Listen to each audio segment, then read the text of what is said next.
What do we do when people in our lives don't want us to step into our starring roles?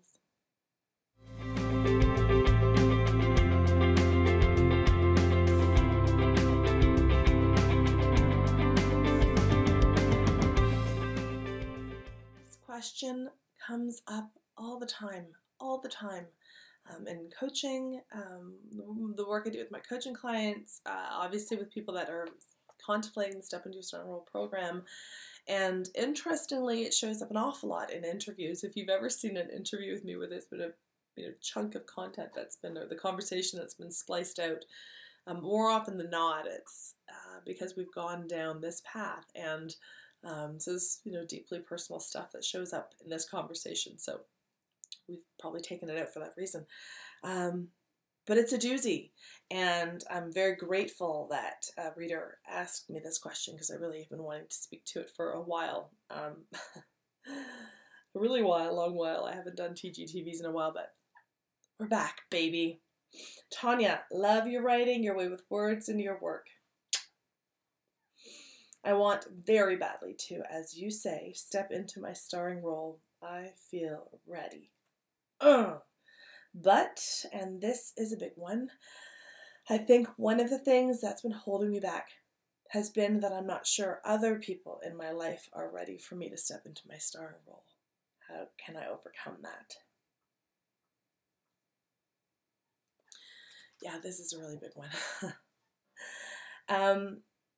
There are no shortages of reasons that people don't step into the starring role, but this one here, when we are concerned about the impact that us stepping into our starring roles is going to have on the people around us, yeah, that's a big one. Because people don't love change. They don't love change. And we have been on both sides of this equation. We have seen what happens when somebody that we love and count on in a particular role decides that they need to move on and they need to move up. And it triggers all sorts of fears that we might have about our own place in life, or triggers our own fears of success, triggers our own fears of failure, and above all, our fears of disconnection, that we're going to disconnect from that person. So that's what's happening when somebody is resisting your stepping into your starring role. Their fears of staying small, their fears of success, their fears of failure. And I mean, there are 15 ways that I want to enter into this, but I really just want, if nothing else, I just want you to hold sacred that you can absolutely step into your starring role and maintain connection with those who matter. And that's what this is about. It is about maintaining connection. That's what the fear is here. So I'm going to underscore that again. This is about fear of disconnection. Their fear of disconnecting from you, your fear of disconnecting from them. Okay? Okay, so first thing to do is to really look at who these other people are. Are they this generalized other? Everyone's going to think this and everyone's going to think that. Or are they, or is it one more very clever reason that we have for not stepping into our starring role? Because it's like, well, if it's just better if I don't, because I don't want to hurt anybody. Or are they legitimately real people? Okay, so let's just go with the fact that they're legitimately real people, because they're legitimately real people. Let's look at this everyone, okay, or these other people. So I want you to make two lists. List A, this is a list of, let's go with 5 people. 5 people who think that you stepping into your starring role is a really bad, risky, stupid, silly, infantile thing to do, and they don't want it for you. They just don't want it. They think it's just a bad idea. Okay, so that's list A. Okay, list A. 5 people who think you stepping into your starring role is a really bad idea. List B is 5 people who think that you stepping into your starring role is about damn time. Yeah, they really want this for you. Okay.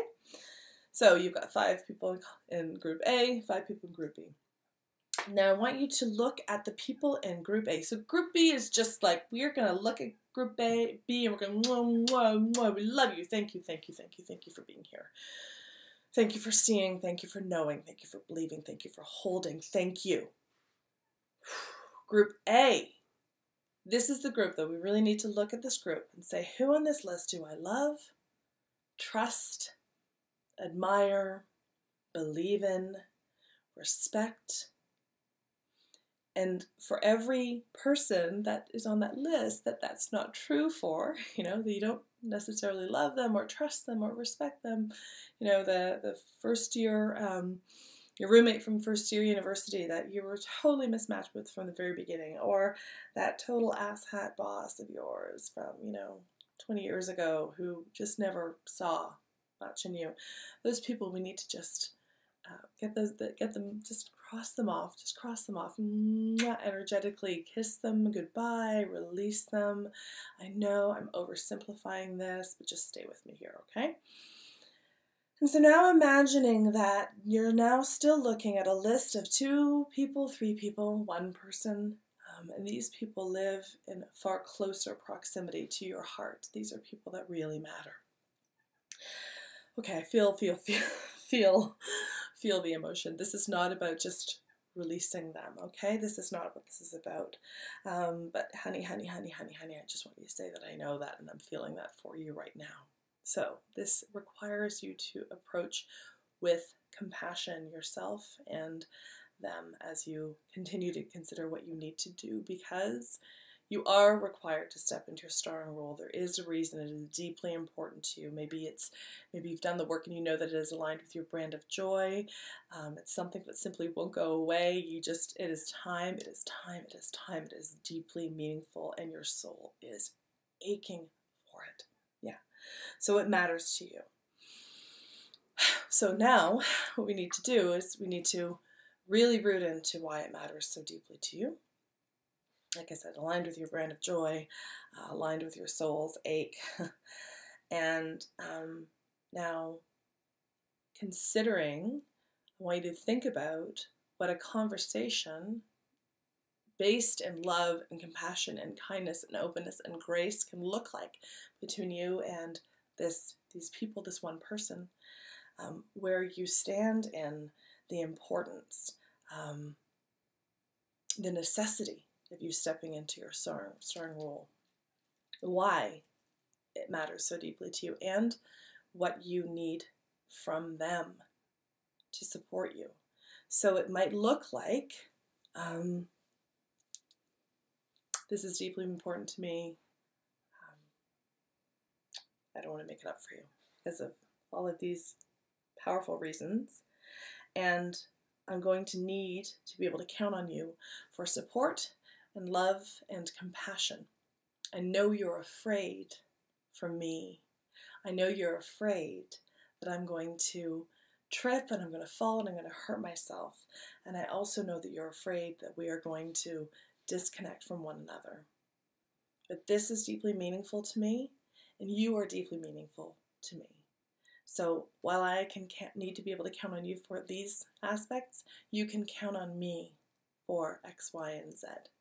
You can count on me to help retain the connection that matters to us, and then you look at ways that you co-create meaningful ways to maintain that connection.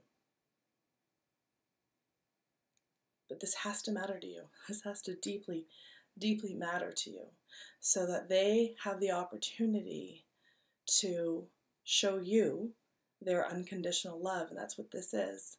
Unconditional love is really about wanting something for somebody that person deeply, deeply wants for themselves. So you better want this. And then you go on and you model it. You model what stepping into your starring role looks like. You embrace it with full arms, with full heart, and inspire them to do the same.